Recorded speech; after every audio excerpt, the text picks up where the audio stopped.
All right, I just recorded a video and then a call came through and it ended my video. And instead of doing a part 1 and a part 2, I'm gonna be nice and just try to do it again. The first part of the video was me complaining about the drains that I had after my surgery and how incredibly painful and horrible they were, and how I was very intolerant to them and they like kept me up at night and I just couldn't figure out why they hurt so bad. Turns out that my right one was infected, but I had like a bandage over it, so I didn't know. And when I called like the on-call nurse, they're like, yeah, it's normal for it to be uncomfortable. I'm like, but really, like this uncomfortable? Like I can't sleep at night. It's like taking my breath away. So luckily I got to pull them out this morning because I was draining less to the point where I could pull them out. And the nurse had texted me, was like, yeah, you can pull them out now. And I was like, I can pull them out. Like, I'm not coming in to get these pulled out. Like I'm pulling them out. She's like, yeah, it's really easy. You just snip the stitch and then you just kind of tug and tug until it starts coming out and just keep pulling. And I'm like, this lady's insane. Like I cannot deal with that kind of stuff. So luckily my husband took over and helped me get them out. But it was pretty disgusting. There's like a foot long of tubing wrapped around inside my chest area. And he just kept like pulling. He didn't realize how much was in there. So he just kept pulling. Anyways, like I almost passed out. I was such a wuss about it. I feel like I thought I had a high pain tolerance, but it was just like so disgusting to me. So anyways, I've been like pretty flat all day long because it's been pretty sore, that spot that's infected. But I thought I'd set up a new video. Anyways, I just finished working and the client that I was just talking with mentioned how she said, I feel like recovery is on my mind like 24/7. I feel like it's always on my mind. And I asked her, I said, always on your mind because you're always like actively going against what you're supposed to be doing, or actively going against your eating disorder and doing what you're supposed to be doing in recovery, or always on your mind because you've got like raging mental hunger and you're just trying to like, you know, watch videos and think about and fantasize about recovery. And it was the latter, right? It was like coming up with plans and trying to like mentally talk herself into making changes and trying to,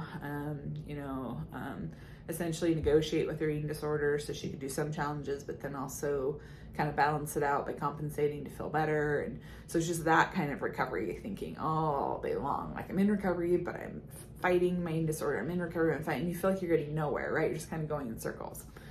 Whereas when you're thinking about recovery 24/7, and when I was in recovery, I was actually thinking about recovery like every minute of the day. I really was. And I remember asking myself that question too, like, is it okay to be thinking this much about recovery?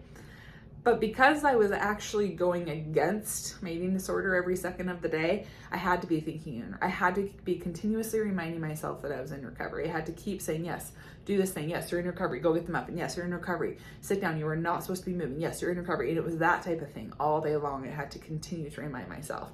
If I happened to forget or if I wasn't on my A game, I would find myself falling back into old behaviors just on autopilot. Just naturally, that's where my brain would go.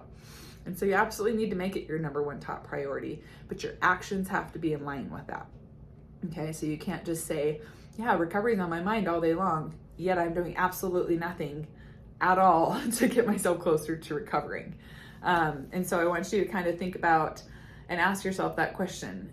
Is recovery, first of all, on your mind all day long? But is that form of recovery what you think, you being in recovery, you watching videos and you making out plans and you talking to people about recovery and you thinking about what it would be like to be able to eat unrestrictedly and you thinking about, your life without an eating disorder and just all this daydreaming and thinking?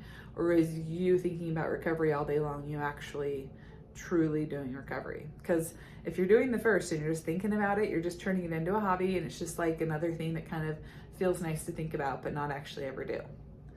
But if you're really thinking about it and you're doing it like all day long on the forefront of your mind, you're in recovery. So what are you going to do now? You're in recovery. So what should you do next? You're in recovery. So now what? You're in recovery. So now what? What's the next best thing? What should I do now? That's kind of that sense of like urgency, but then also your actions lining up with it. It's kind of how it felt like for me when I was in recovery. That's essentially what it felt like. So I had a lot of mental hunger, and that kind of helped to remind me that I was in recovery. But if I wasn't acting on that mental hunger, what was I even doing? So you have to actually respond when your brain is thinking about that mental hunger. When you're thinking I'm in recovery, or anything to do with recovery is mental hunger. So you got to act on it. Okay, that's my message today. Bye.